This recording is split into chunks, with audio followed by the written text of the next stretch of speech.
जब आप बाकी सारी आशीषों के बारे में सोच रहे हो, क्या आपको ये सबसे बड़ी आशीष दिखाई दे रही है? परमेश्वर आपकी उंगली पकड़ के आपको रास्ता दिखाने के लिए तैयार है। दिन के 24 घंटे आपकी जिंदगी की हर विषय में इससे बड़ी आशीष वो आपको और क्या दे सकता है? आप अपना सारा पैसा दे के भी ये आशीष नहीं पा सकते थे कि प्रभु व्यक्तिगत रूप से आप में इंटरेस्ट। आपका बच्चा स्कूल में पढ़ता है, कितने बच्चे पढ़ते हैं? बच्चे पोते पोतियां स्कूल में पढ़ते हैं किसी के? सोचिए, स्कूल का प्रिंसिपल आपके बच्चे को ट्यूशन देने को तैयार हो गया। अच्छी चीज होगी, बुरी चीज होगी। यहाँ पर ब्रह्मांड का निर्माता आपको ट्यूशन देने को तैयार है। आप कहाँ हो? ब्रह्मांड को बनाने वाला आप ब्रह्मांड के रचयिता की हर चीज को चाहते हो, जबकि उसने वो बनाई है केवल, और वो आपको चलाने को तैयार है। उसके लिए अगर आपको 10 किलो सोना मिल जाए तो आप खुश हो जाओगे कि 10 किलो सोना उसने बनाया जो आपको चलाने को तैयार है। वो प्रभु आपको व्यक्तिगत रूप से आपके अंदर घुस के आपको बताने को तैयार है आप कहाँ हो।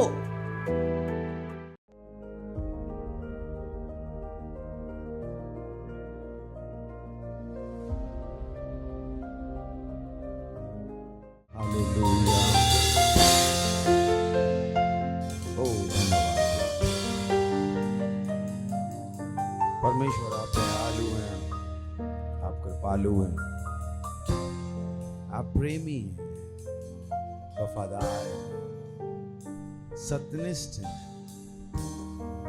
ज्योतियों के पिता हैं, महिमामय पवित्र हैं।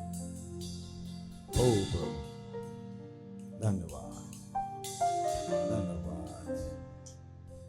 आप युगानुयुग एक जैसे हैं। आपकी दया नई है और सदा की है। आपका वचन सच्चा है प्रभु, आप सच्चे हैं।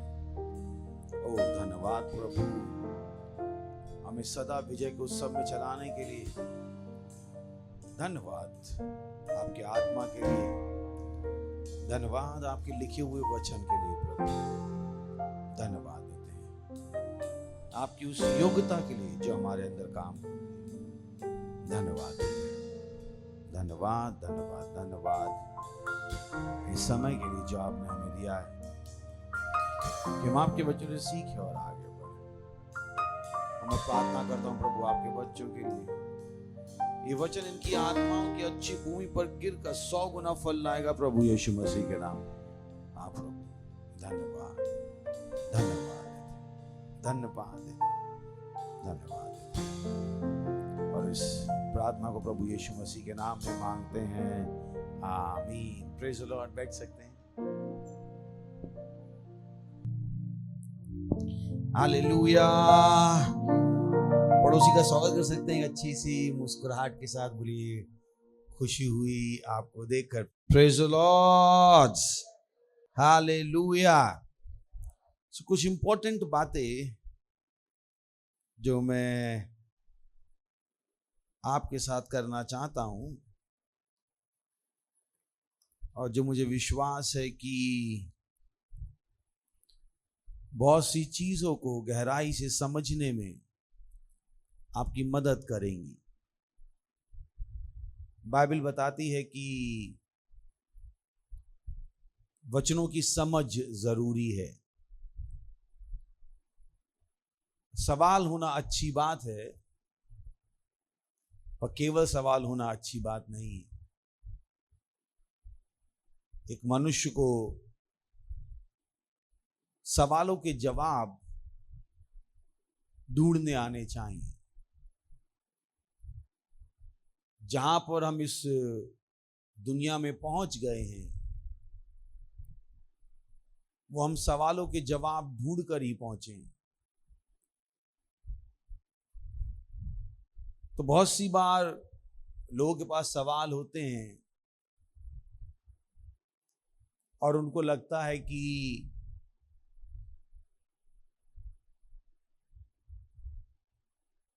अगर इन सवालों का जवाब मिल जाए तो बेहतर होगा।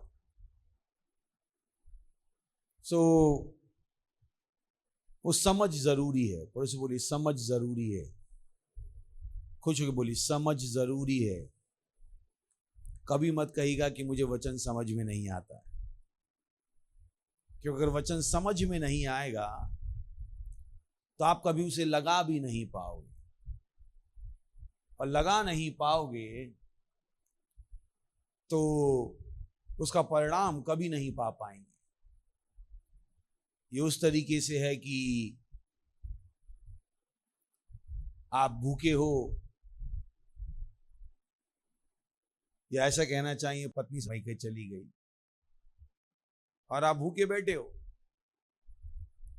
जबकि घर में रोटी भी है, चावल भी है, दाल भी है, पर आपको पकाना ही नहीं आता है। Praise the Lord.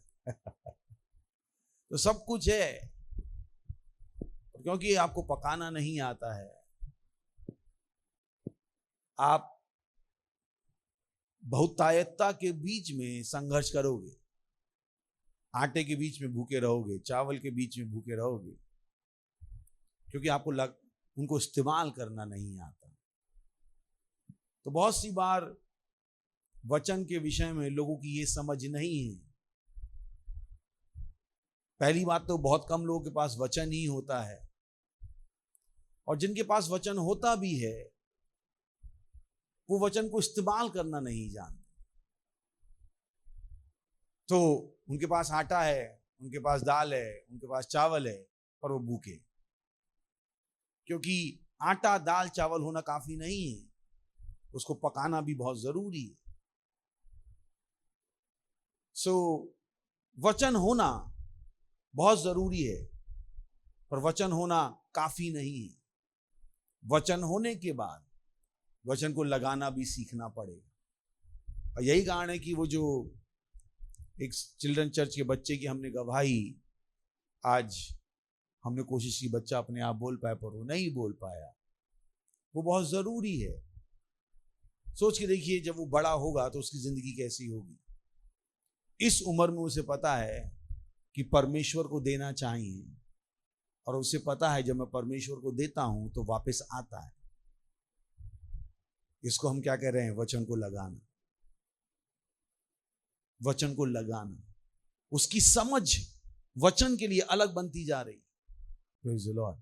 समझ।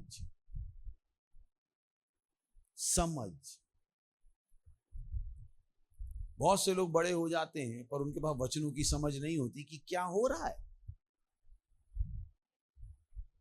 तो समझ जरूरी, पड़ोसी की समझ जरूरी है। समझ जरूरी है। बहुत से लोग जब पैसा देते हैं तो बुरे मन से देते, खुश होके नहीं देते। उनको लगता है उनसे कुछ छीना जा रहा है।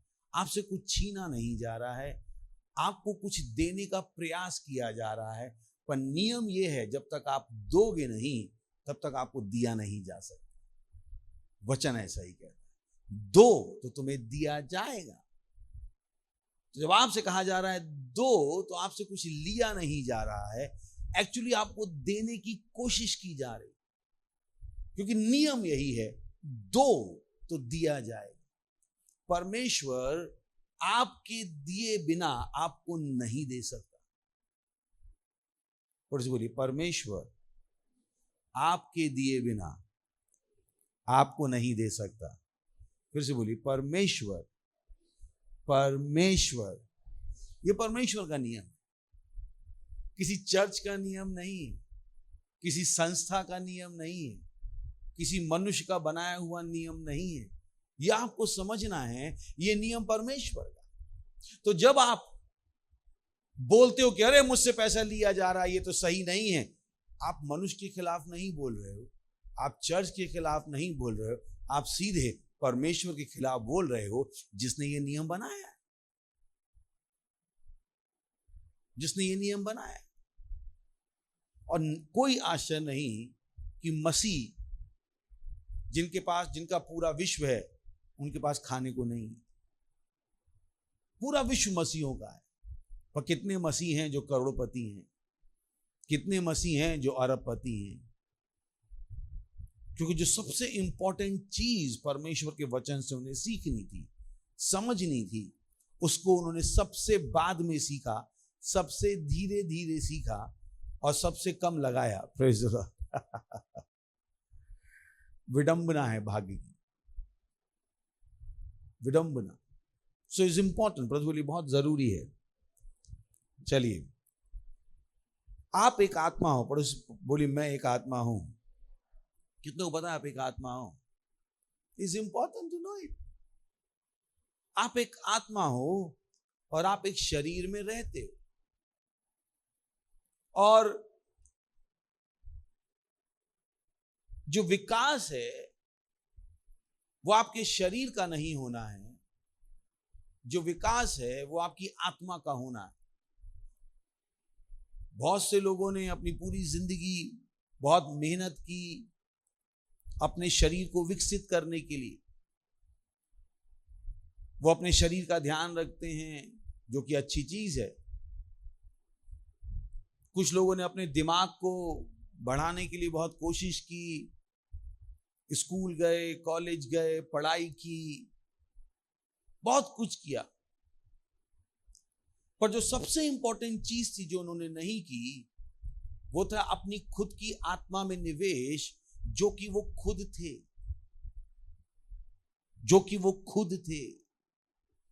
वो भूल गए कि वो आत्मा है। बहुत इंपॉर्टेंट चीज है जो आपको हमेशा अपने लिए याद रखनी है कि आप शरीर नहीं हो, आप दिमाग नहीं हो, आप एक आत्मा। समझ?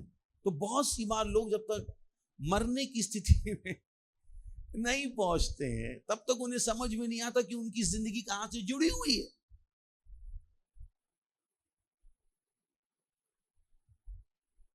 बहुत सी बार आपको नहीं पता आपकी जिंदगी चर्च से जुड़ी हुई है। जैसे उस आदमी को नहीं पता था कि उसकी जिंदगी रैप्सोडी से जुड़ी हुई है। वो बकवास कर रहा था जब तक मौत गले पे नहीं आ गई। मौत गले पे नहीं आ गई। सवाल है, क्या मौत को गले तक आने के बाद ही किसी को समझना चाहिए, या बिना मौत गले तक आए समझ जाना चाहिए? मैं आपसे पूछ रहा हूं, मौत गले तक आए तब समझ में आना चाहिए, या बिना मौत गले आए तब समझ में आ जाना चाहिए? तो क्या आपको समझ में आया रैप्सोडी कितनी जरूरी है? नहीं पास्टर, रैप्सोडी के लिए हम पार्टनरशिप नहीं कर पाएंगे, उसके पास बांटने के लिए हमारे पास समय नहीं है, हम उसको पढ़ नहीं पाएंगे। वाह वाह वाह वाह। और ये परेशानी, लोगों को पता नहीं उनकी जिंदगी कहां से जुड़ी हुई है,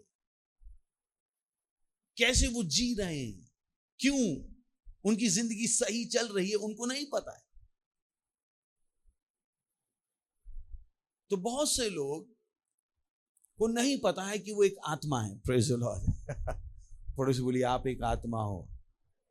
ये सच्चाई मैं आपको जिंदगी भर बता सकता हूं, और फिर भी ये हमेशा नहीं रहेगी। और आपके आत्मा का चरित्र आपके जीवन का चरित्र है, यानी आपकी आत्मा में जो है वही आपकी जिंदगी में है। चलिए वचन पढ़ते हैं, मत्ती 12वां अध्याय 33वां वचन, 33 मत्ती 12:33। यदि पेड़ को अच्छा बनाओ, वहां लिखा है कहो, वहां पे लिखा है either make the tree good, होना क्या है? यदि पेड़ को अच्छा बनाओ तो उसके फल भी अच्छे होंगे, यदि पेड़ को निकम्मा करो तो उसके फल भी निकम्मे होंगे, क्योंकि पेड़ अपने फल ही से पहचाना जाता है। तो कहो नहीं होना चाहिए, सही ना? इंग्लिश में लिखा है ईदर मेक, हमारा पता नहीं कैसे उन्होंने कहो कर दिया। यदि पेड़ को अच्छा बनाओ तो उसके फल को भी अच्छा, उसका फल भी क्या होगा? अच्छा होगा। यदि पेड़ को निकम्मा बनाओ तो उसके फल को भी निकम्मा बन जाएगा, क्योंकि पेड़ अपने फल ही से पहचाना जाता है। नेक्स्ट, हे सांप के बच्चों, तुम बुरे होकर कैसे अच्छी बातें कह सकते हो? क्योंकि जो मन में भरा है वही मुंह पर आता है। नेक्स्ट, भला मनुष्य मन के भले भंडार से भली बातें निकालता है, और बुरा मनुष्य बुरे भंडार से बुरी बातें निकालता है। यानी आपके जीवन का चरित्र आपकी आत्मा का चरित्र है। अगर आपके जीवन में भली चीजें हैं तो वो आपकी भली आत्मा से आई होंगी। अगर आपके जीवन में बुरी चीजें हैं तो वो आपकी बुरी आत्मा से आई होंगी। इसका आपकी नौकरी से कोई लेना देना नहीं, इसका आपके वातावरण से कोई लेना देना नहीं।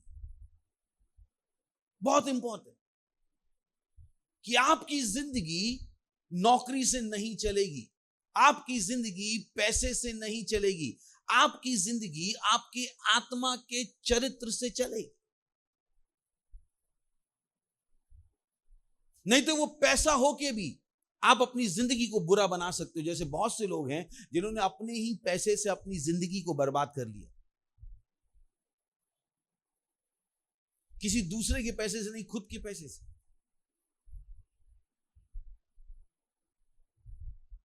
क्योंकि उन्हें नहीं पता था कि जिंदगी कहां से है, आत्मा से। जो निवेश होना है वो आत्मा में होना है। Praise the Lord, hallelujah. जीवन बाहर से अंदर नहीं है, जीवन अंदर से बाहर है। बोलिए, जीवन अंदर से बाहर है, जीवन अंदर से बाहर है। तो अगर किसी को जिंदगी में केवल बुरी चीजें दिख रही हैं, उसको समझ में आ जाना चाहिए कि बुरी चीजें कहां से आ रही हैं। क्योंकि बहुतों के पास सवाल होता है, मैंने किसी का बुरा नहीं किया, ये बुरी चीजें कहां से आई? आपकी खुद की आत्मा से। और यही कारण है कि परमेश्वर आपकी आत्मा को विकसित करना चाहता है। परमेश्वर आपकी आत्मा को बेहतर बनाना चाहता है, क्योंकि उसे पता है अगर आपकी आत्मा अच्छा पेड़ है तो अंदर से अच्छी चीजें आएंगी। पर अगर आत्मा में अच्छी चीजें नहीं हैं तो बाहर अच्छी चीजें नहीं आएंगी। Praise the Lord. चलिए, यूहन्ना 3 अध्याय 1 वचन। आपको पता है निकोदेमुस ये यीशु मसीह से मिलने आया, और क्योंकि से लोगों का डर था ये लोगों से डर रहा था कि अगर लोगों ने इसे यीशु मसीह के पास जाते हुए देख लिया तो समाज इसका बहिष्कार कर देगा। इसलिए पास्टर क्रिस ने कहा, डरिएगा मत, क्योंकि डर आपको बहुत छोटा बना देता है। डर आपको, अगर आप 100% हो तो आपको 50% बना देता है। Fear makes you less than who you are. डर आपको उससे छोटा बना देता है जो ऑलरेडी आप हो। और यही कारण है कि समाज लगातार हमें डराने की कोशिश करता है ताकि हम उससे छोटे हो जाएं जो हम हैं। Praise the Lord. सो ये निकोदेमुस रात में यीशु मसीह से मिलने आए। फरीसियों में निकोदेमुस नाम का एक मनुष्य था जो यहूदियों का सरदार था। उसे मनुष्यों की प्रशंसा ज्यादा पसंद थी, उसे अपनी गद्दी की ज्यादा चिंता थी। खैर कोई बात नहीं, नेक्स्ट। उसने रात को यीशु के पास आकर उससे कहा, हे रब्बी, हम जानते हैं, देखिए कम ऑन, ये भी यीशु मसीह का सम्मान करता था पर डर रहा था। हे रब्बी, हम जानते हैं कि तू परमेश्वर की ओर से गुरु होके आया। वाह! क्योंकि कोई इन चिन्हों को जो तू दिखाता है, यदि परमेश्वर उसके साथ ना हो तो नहीं दिखा सकता। सोच के देखिए, इस इंसान को पता है कि यीशु मसीह कौन है, परमेश्वर है। नेक्स्ट, यीशु ने उसको उत्तर दिया, मैं तुझसे सच सच कहता हूं, यदि कोई नए सिरे से ना जन्मे तो परमेश्वर का राज्य नहीं देख सकता। Praise the Lord. वो क्या बता रहा है? जब तक तुम्हारी आत्मा नहीं बदलेगी तब तक तुम्हारे देखने का तरीका नहीं बदलेगा। उसने बताना शुरू किया कि इससे पहले कि इंसान को अच्छी चीजें दिखाई दें, अच्छी चीजें समझ में आए, उस इंसान की आत्मा को बदलना पड़ेगा। यही कारण है कि बहुत से लोग बदलने का प्रयास करते हैं पर बदल नहीं पाते हैं, क्योंकि बदलाव कहां होना है? उनकी आत्मा में। बिना आत्मा में बदलाव हुए कोई भी बदलाव नहीं हो सकता। हर बदलाव को आत्मा से ही शुरू होना है। यीशु ने उसको उत्तर दिया, मैं तुझसे सच सच कहता हूं, यदि कोई नए सिरे से ना जन्मे तो परमेश्वर का राज्य नहीं देख सकता। तो बहुत से लोग कहते हैं, अरे परमेश्वर नहीं है क्योंकि इनकी आत्मा नहीं बदली। नेक्स्ट, निकोदेमुस ने उसको उत्तर दिया, मनुष्य जब बूढ़ा हो गया तो कैसे जन्म ले सकता है? क्या वह अपनी माता के गर्भ में दूसरी बार प्रवेश करके उसको यह समझ में भी नहीं आ रहा। निकोदेमुस को यह समझ में नहीं आ रहा है। यीशु मसीह की सिंपल सी बात उसको समझ में नहीं आ रही। उसके दिमाग में अगर एक आदमी पैदा हो गया और नए सिरे से पैदा होना है तो दोबारा पेट में जाना पड़ेगा और दोबारा पेट में से आना पड़ेगा। उसकी मानवीय समझ, और उसकी मानवीय समझ उसको यीशु मसीह के वचनों को नहीं समझा पा रही। Praise the Lord. नेक्स्ट, यीशु ने उसको उत्तर दिया, मैं तुझसे सच सच कहता हूं, जब तक कोई मनुष्य जल और आत्मा से ना जन्मे तो वह परमेश्वर के राज में प्रवेश नहीं कर सकता। यीशु मसीह उसको बार बार बता रहे थे, परेशानी ये नहीं है जो तू सवाल पूछ रहा है, परेशानी है जो तू है। तेरी आत्मा अभी तक नई जन्मी नहीं है, इसलिए जो मैं कह रहा हूं वो तुझे समझ में नहीं आ रहा। नेक्स्ट, क्योंकि जो शरीर से जन्मा है वो शरीर है और जो आत्मा से जन्मा है वो आत्मा है। Praise the Lord, hallelujah. बोले जो आत्मा से जन्मा है वे आत्मा है। तो धन्य हो आप अगर आप नए जन्मे हो। Praise the Lord, hallelujah. इब्रानियों 12वां अध्याय 9वां वचन, फिर जबकि हमारे शारीरिक पिता भी हमारी ताड़ना किया करते थे और हमने उनका आदर किया, तो क्या आत्माओं के पिता के और भी अधीन ना रहें जिससे हम जीवित रहें। देखिए वो परमेश्वर को क्या कह रहा है, आत्माओं का पिता, ना कि शरीर का पिता। परमेश्वर आपकी आत्मा से प्रेम करता है। परमेश्वर को आपकी आत्मा बचानी है। अब इसका मतलब नहीं कि शरीर जरूरी नहीं है, आपको शरीर का ध्यान रखना पड़ेगा, क्योंकि पृथ्वी पर रहने के लिए शरीर आपका टिकट है। अगर आप शरीर का ध्यान नहीं रखोगे तो आपकी आत्मा आपके शरीर को छोड़ देगी, जिसको दुनिया कहती है आप मर गए। दुनिया ने कहा मर गए, पर आत्मा नहीं मरती, आत्मा हमेशा जीवित रहती। Praise the Lord, hallelujah. तो फिर जबकि हमारे शारीरिक पिता भी हमारी ताड़ना किया करते थे और हमने उनका आदर किया।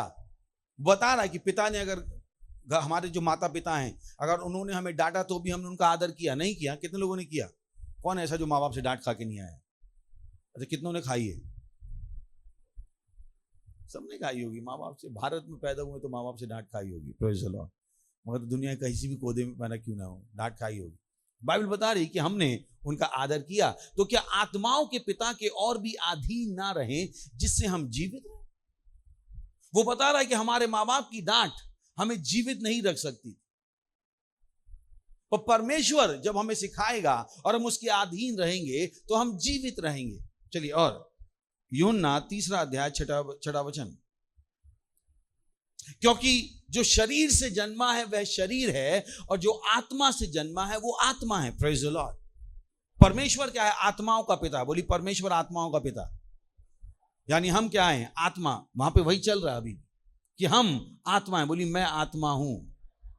हेलो, बोली मैं आत्मा हूं। तो जब आप लगातार सोचते हो दोपहर का खाना कहां से आएगा, उससे ज्यादा आपको सोचना पड़ेगा मेरी आत्मा ने क्या खाया है।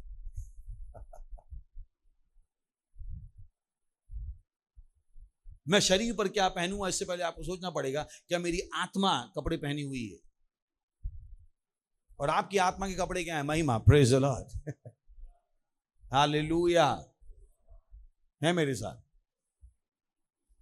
वो बता रहा है कि आपका जिंदगी में फोकस अलग होना पड़े। बहुतों का वो फोकस नहीं है। उन्हें परमेश्वर के घर में रैप्सोडी फ्री में चाहिए, टीवी प्रोग्राम में पैसा नहीं लगा सकते, वो किसी भी चीज में पैसा नहीं लगाएंगे, जबकि उन चीजों से उनकी आत्मा की वृद्धि हो रही।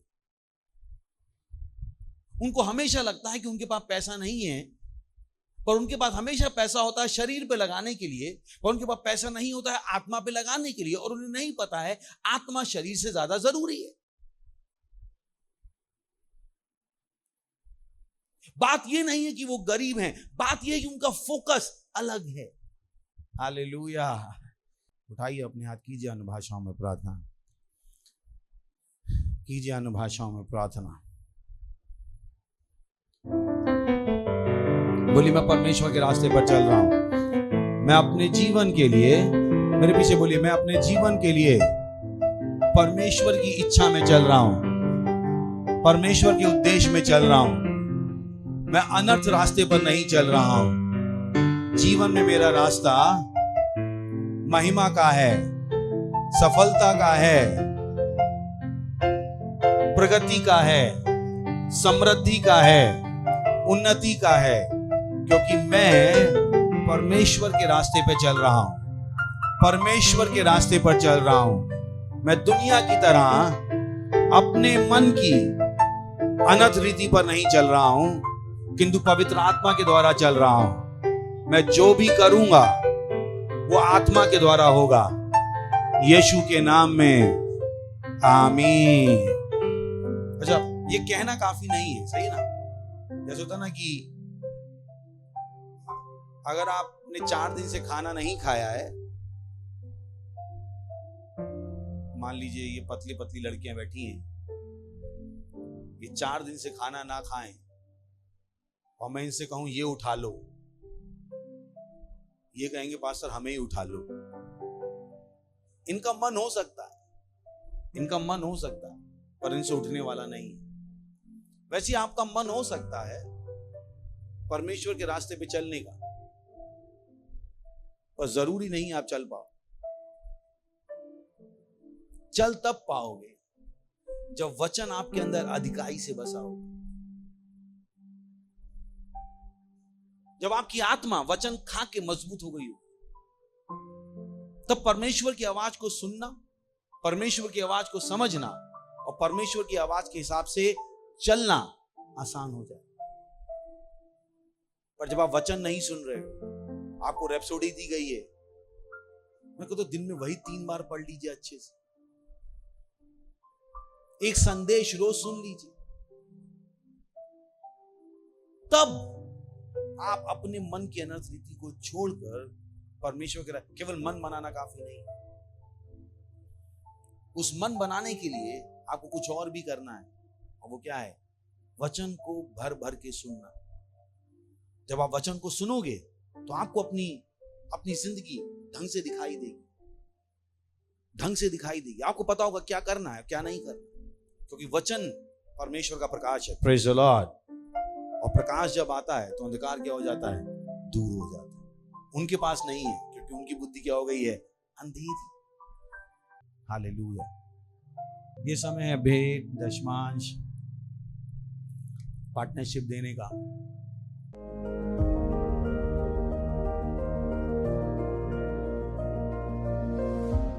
धन्यवाद देते हैं परमेश्वर इस भेंट को लाने की बुद्धि, अनुग्रह, समझ देने के लिए।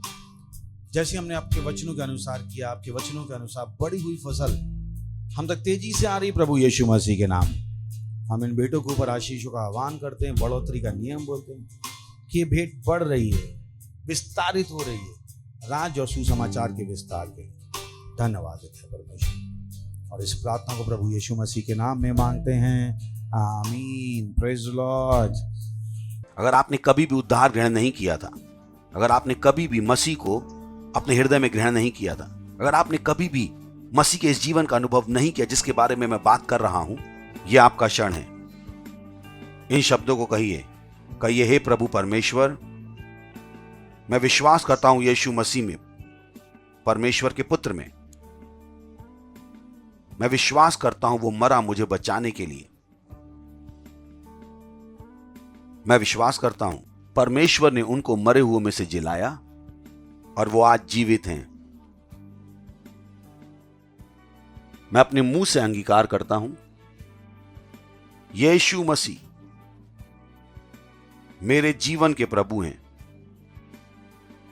आज के दिन से, और उनमें मेरे विश्वास के द्वारा मैं ग्रहण करता हूं अनंत जीवन मेरे हृदय में, मेरी आत्मा में। धन्यवाद प्रभु मेरी आत्मा को बचाने के लिए। अब मेरे पास अनंत जीवन है। अभी मैं परमेश्वर की एक संतान हूं, मैं नया जन्मा हूं। धन्यवाद प्रभु।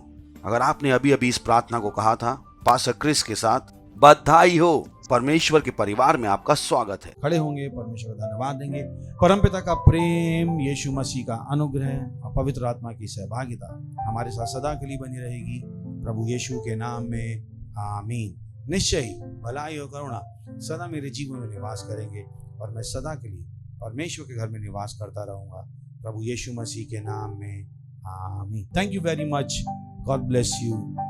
आनंद मनाइए, वचन काम करता है।